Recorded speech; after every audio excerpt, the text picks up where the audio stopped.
একটা আলোচ্য বিষয় মুকুন্দ চক্রবর্তী চণ্ডীমঙ্গল।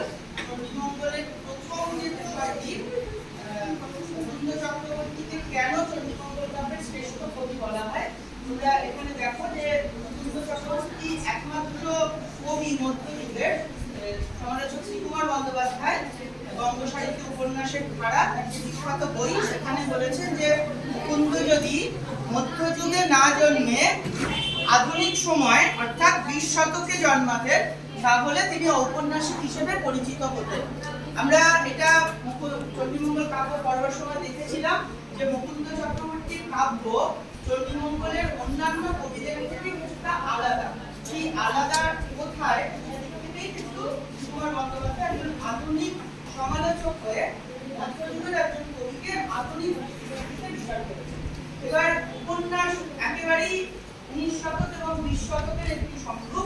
মধ্যযুগে উপন্যাস বলে কিছু ছিল না। এম ফরস্টার তার বিখ্যাত বই, পৃথিবী বিখ্যাত যে বই অ্যাসপেক্টস অফ নভেল, সেখানে বলছেন যে একটা উপন্যাসের বা নভেলের কি কি বৈশিষ্ট্য